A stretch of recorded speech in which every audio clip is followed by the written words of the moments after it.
We've used advanced AI modeling to create two debaters who are smart, clear, and respectful, but firmly on opposite sides.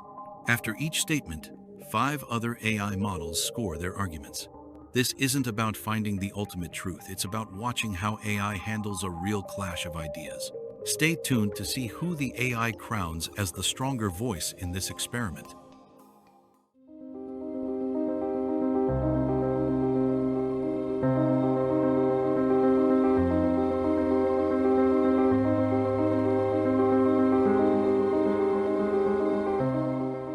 Mohammed, my friend, I respect that you gathered people around faith, order, and devotion to one God. But here is where we differ. In Christianity, the heart of everything is God's love expressed through sacrifice. I didn't just come to tell people how to live, but to give my life for them. That's why Christians say salvation comes not by law, not by rituals, but by grace.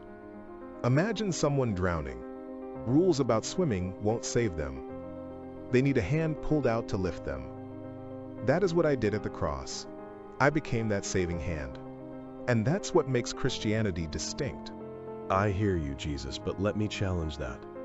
If someone is drowning, shouldn't the first lesson be to teach them how not to fall in again? That is what Revelation is about. Guidance, discipline, clarity. Islam says God is merciful, but also just. Forgiveness without responsibility is incomplete. A father doesn't keep cleaning up after a child forever. He teaches them how to live rightly. That is why the Quran emphasizes prayer, fasting, charity. These aren't just rituals, they're training the soul.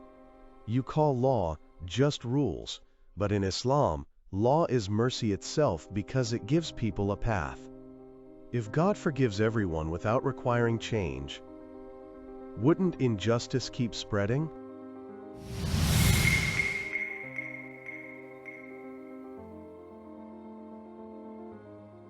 I agree people need guidance, and yes, a father teaches discipline. But discipline without unconditional love becomes fear. Many of your followers feel God is watching mainly to judge them. In my message, the Father's love comes first, change comes after. It's like a doctor who accepts the sick person as they are, then heals them. If you first demand health before treatment, who will ever qualify? Grace isn't licensed to do wrong, it's fuel for transformation. People who feel loved and forgiven are moved to live better. And what about forgiveness of enemies? I said love them, pray for them, turn the other cheek. Your Quran often justifies retaliation, justice for justice. But doesn't that risk endless cycles of hurt? Your point about forgiveness is beautiful, and Islam also says, forgive when you can. It is closer to piety. But you must recognize reality. A society cannot survive on turning the other cheek forever. If injustice rises and no one resists, oppression spreads unchecked. The Quran gives people both choices, forgiveness as the higher road, but justice as protection. Think of it like medicine.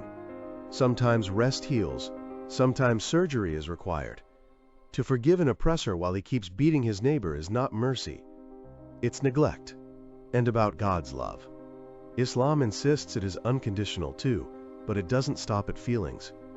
Love without boundaries is like a river without banks. It floods and destroys.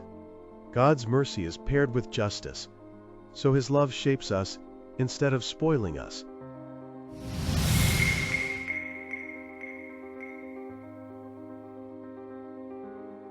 I understand your concern about society, and you're right, people abuse forgiveness if there's no accountability.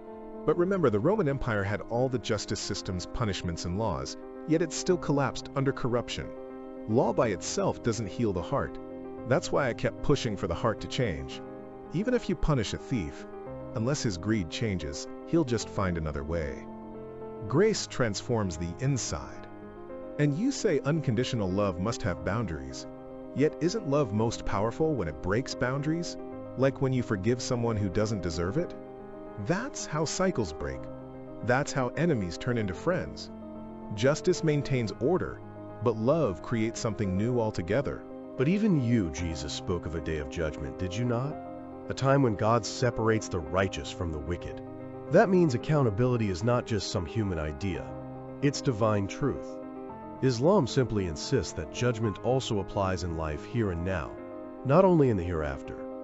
And about hearts changing, yes, Islam agrees. But how do hearts change?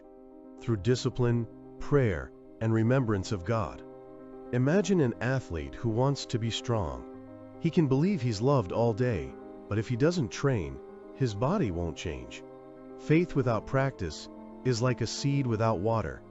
Grace alone is not enough. It must be nurtured with law. Otherwise, how do you guard society from chaos?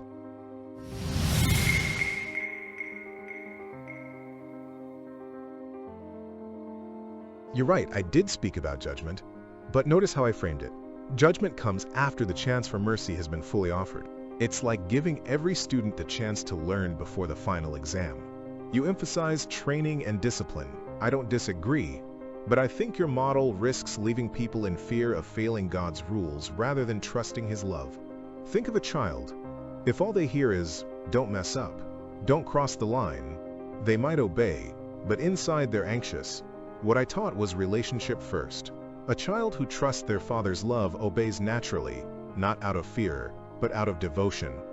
Doesn't a God who wins hearts through love produce deeper obedience than one who rules mainly through law? But Jesus, people don't always act like children. Many act like rebels.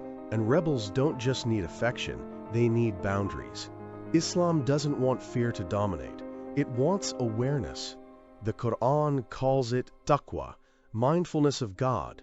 It's not panic, but consciousness. Imagine driving a car. If you know traffic laws exist, you drive carefully. That doesn't mean you don't love driving. It means you respect others on the road. Without those rules, everyone crashes. Love is powerful, but history shows societies collapse when rules are weak. You've seen empires of love fade. Islam built civilizations by combining love of God with structure for daily life. Isn't lasting justice proof that guidance must be concrete, not only emotional?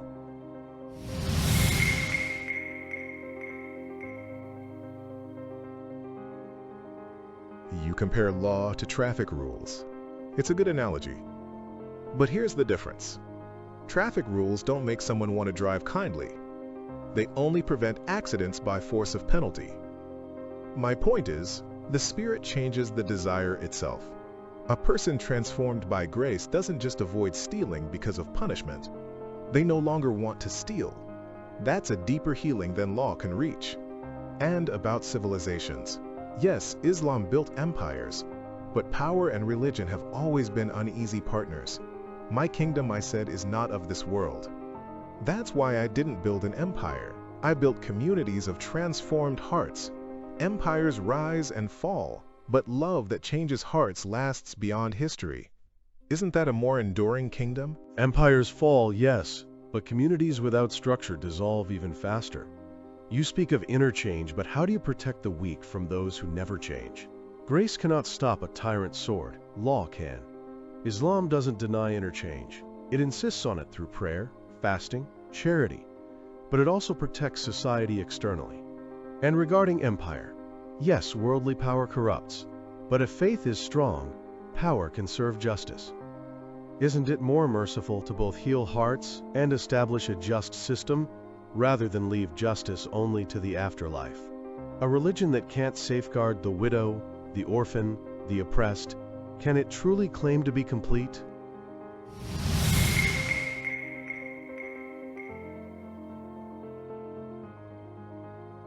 I see your concern, and I agree that widows and orphans need protection now, not later. But remember, my way did protect them. It just worked differently.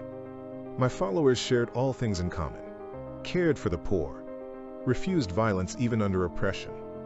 That radical love created communities that stood out even in brutal Rome. They didn't need power to defend the weak, because love bound them. You say grace can't stop a tyrant's sword, but sometimes it can. When my followers forgave their executioners, some oppressors converted on the spot. That's transformation without armies or laws. Isn't changing an enemy's heart more powerful than defeating him with force? Changing a heart is powerful, yes, But not every oppressor will convert when forgiven. Many just press harder. Islam says, forgive when it will heal, but resist when it will protect. Both are valid tools. You offered one path, and it is noble, but Islam offers a spectrum: mercy and strength, forgiveness and defense. That is why it lasted across continents. A religion for all times and peoples must handle every scenario: love for the neighbor, but also justice for the oppressor. Without both, humanity tips into chaos. And as for God's love, it is present in Islam, but it doesn't cancel responsibility. To me, true love is not only comfort, it's also correction. Without both, the relationship between God and humanity is incomplete.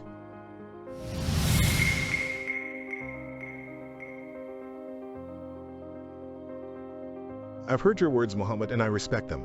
But for me, the deepest truth is this: God's love is bigger than our failures, stronger than our sins. That love, shown at the cross, breaks the cycle of law and punishment. I came so that people could know God, not as a judge waiting to catch them, but as a father running to embrace them. My closing thought is simple.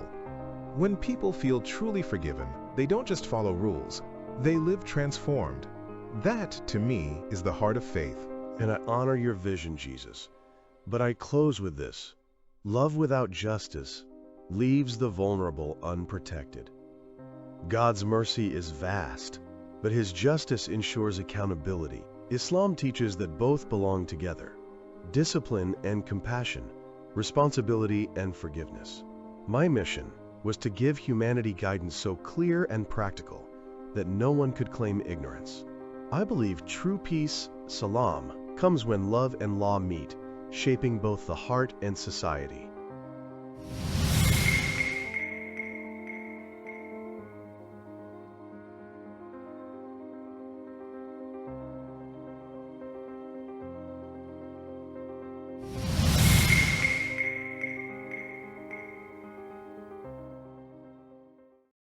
Before we wrap up, a quick reminder: the scores you saw tonight weren't judged by us. They were generated by AI. That means they don't represent any absolute truth. This was just an experiment to see how artificial intelligence can drive and evaluate a debate. The real winner is for you to decide. Let us know your thoughts in the comments. Thanks for watching, and until next time, stay curious, stay positive.